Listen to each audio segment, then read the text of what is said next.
Okay, so it is currently Friday, the 23rd, and yesterday I was working at a catering company for the Jewish Federation of Northern New Jersey when I then remembered that Dan is Jewish, and we should probably try to do something for Rosh Hashanah, which is... Can I zoom up on it? There it is! You can't see it, but that is a October 3rd, right there. So these 2 days, that's Rosh Hashanah right there.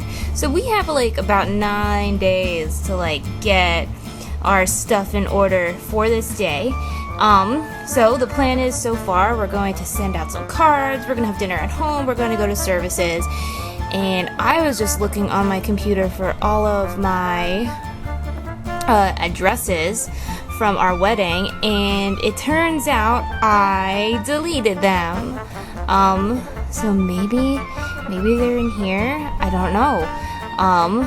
As you could see, I sent this to Dan. No, I deleted the spreadsheet. You can't see that either, but it's there, I promise. There it is. No, I deleted our spreadsheet. Oh no! Let's see, what is this? Oh, these are table numbers. There are no names and addresses here. Oh no. Okay, so I'm going to figure out how to get everyone's names and addresses for our New Year's card list. In the meantime, I'm going to figure out what else we are going to do for this holiday. I'll probably make another update, maybe on Monday. We'll figure that out. Oh, you know what else I'm looking for? Cards. So apparently, Rosh Hashanah cards are not sold in bulk at Target. So I'm here on Amazon, and it looks like we have a couple of options. This one here is nice, and it's Amazon Prime. So let's see, how many cards is for the price of $10.90? I don't know.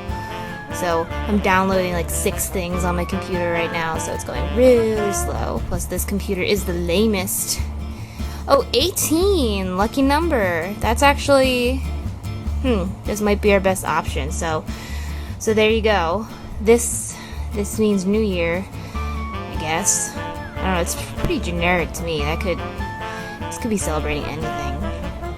I don't know. That's just me though.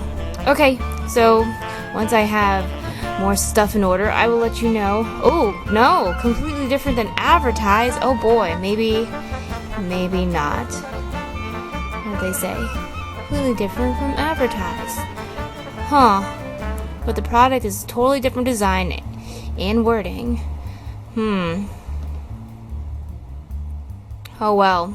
Well, the plot thickens. I shall let you know what we do.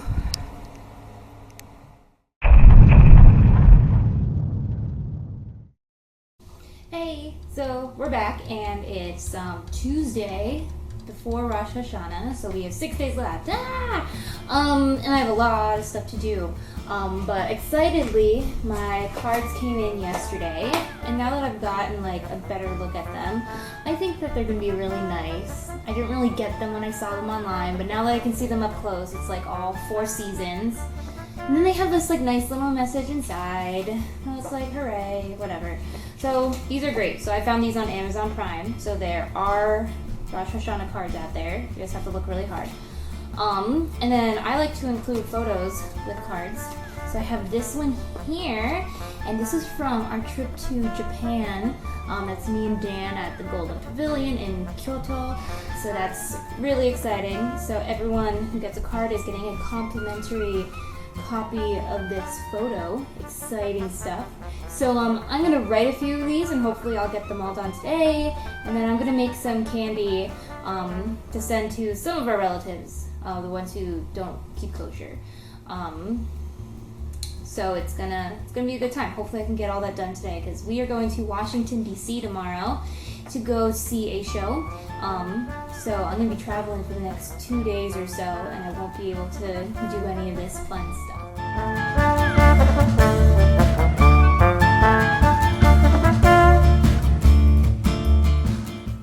Yay, so it's all done. I got all my cards here. I just banged out 13 of these. So now I'm going to make some candy, because candy is really easy to send in the mail.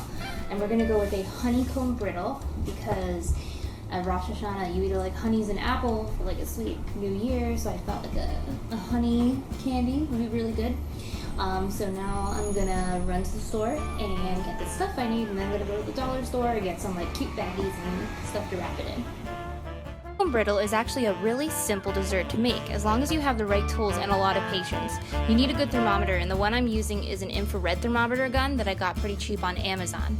Around our house it actually doubles as a laser pointer for our cat.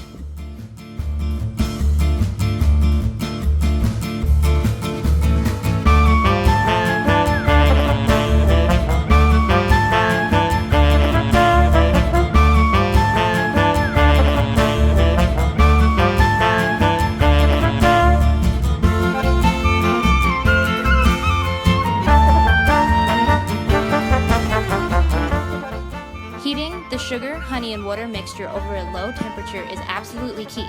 And as soon as it hits almost 300 degrees, say like 290 or so, whisk in the baking soda as fast as you can and remove from the heat.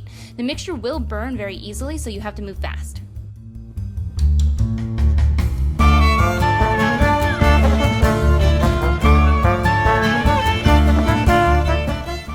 Instead of dropping the pan like I did, I suggest breaking the brittle into pieces by hand. I actually ended up breaking it way too much and the pieces were very, very small. Then wrap them in cute little bags. They're now ready to go.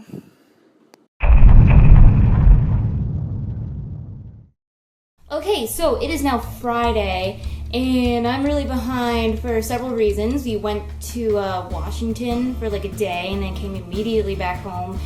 And then I had to go straight to work from there, and now I got sick in like the most cliche way ever. I like fell asleep and my window was open or something, and it was like totally dumb. So now I have a cold, but I'm taking like a lot of stuff for it, and I have asthma medicine, so should be okay. But now I'm about to go to the post office because I have to mail all my stuff. Okay, so I've got my big package of all my stuff that I'm sending out for the new year. So I've got the ones with the candy, and I got some plain envelopes with the ones without candy. So it should be good.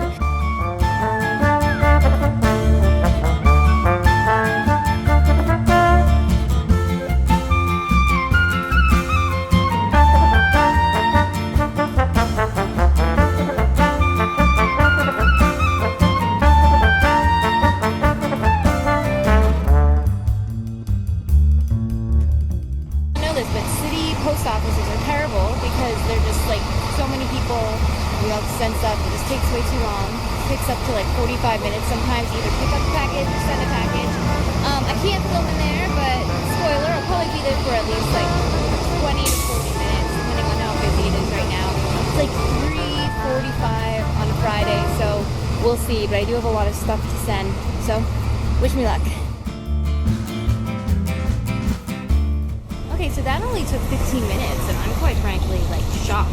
I've stood in that line for close to like an hour before, just trying to send a package at this post office, so that's pretty amazing.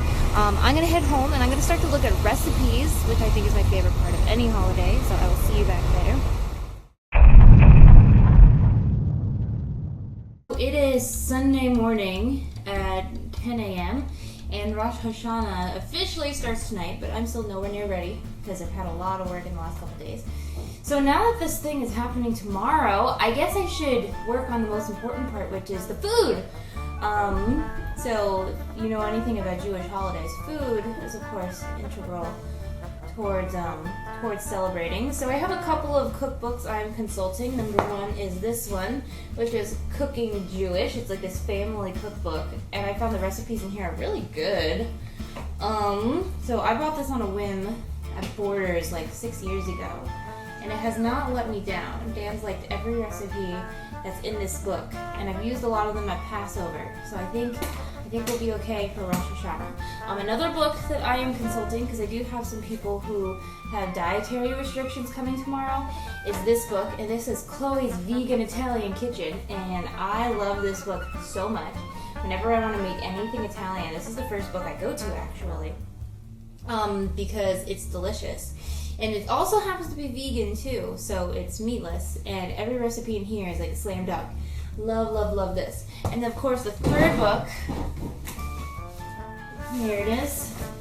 So this is Otto Lengi's Jerusalem, and this is a wedding present I got And this book is like a slam dunk. Everything in here is so good. Recipes in here are a little more complicated than your average cookbook, but the results are fantastic. So I highly suggest these 3 books. So I'm gonna page through these now, plus consult my friend the internet as to what I'm making tomorrow, because I still don't know. So let's take a look. This is the Jerusalem cookbook, and Otto Lange is actually known for a lot of vegetable recipes. His first cookbook, called Otto Lange, is actually a completely vegetarian cookbook. So I thought, oh my god, what's this? Roasted sweet potatoes with fresh figs. Oh man, that looks really good. I think we already found a vegetable dish. Well, that was easy. So this is the vegan cookbook, and this is a lasagna I've been dying to make for a really long time. It's like butternut squash, it's spinach, so I just have to find gluten-free lasagna noodles so that I can do it. But oh my god, that sounds so good. So this really is like the mother of all cookbooks. 532 recipes. That's absolutely insane. So I figured I would find like chicken recipes in here, because they probably tell you, here we go. They have a recipe called "It's Chicken, Stupid." Ha. There it is. So hey everyone, here we are at the first night of Rosh Hashanah, not Erev Rosh Hashanah, but the first night. Chrissy has made a beautiful spread. We just sat down for some matzo ball soup, which made from scratch, including making the matzo meal by hand, because no one. They don't sell it this time of year. Yeah. I went to 2 grocery stores, they don't have it. So now you know. We had some appetizers. Here's a homemade baba ganoush with pomegranate seeds, and a butternut squash dip with toasted sesame seeds and a pomegranate drizzle, and some hummus, which is almost gone already, with some really tasty pumpkin and sweet potato chips. So in attendance today is my old friend Laura Packer, and this is Mandy's boyfriend Jason, my cousin Mandy, and then Chrissy. Hi! Who made it all happen. I made it. It took 8 hours. Over 8 hours. It took so long, and I didn't start last night like I said I would. But here we are. I made like 5 less dishes than I had planned, but it's okay because we already have so much food. So yeah, we're gonna sit down and enjoy our dinner. Yeah. Okay, so this is my plate here. That is butternut squash lasagna, roast chicken, sweet potatoes, Brussels sprouts, and kugel, which is something I'm trying to understand. Don't understand it. Okay. Hey buddy, Lashana Tova. Oh. He's super cuddly and friendly, and he's wearing a tie. Gelatoni. How many times did she have to see it? I've seen it like 40 times so far. Oh, you're the cutest. Going to work every time you're rubbing yourself up against those briefcase, he has his tie on. Alright. And Gelatoni the working cat. You guys want some? Oh, no thank you, I'm good. I'm so full. I'm so tired.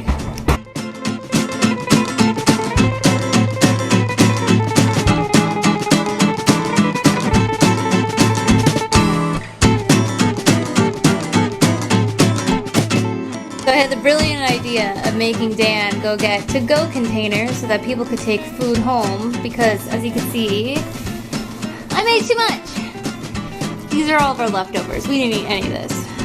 Oops. Oops. Oops. So now everyone gets to take stuff home and enjoy it as much as we do.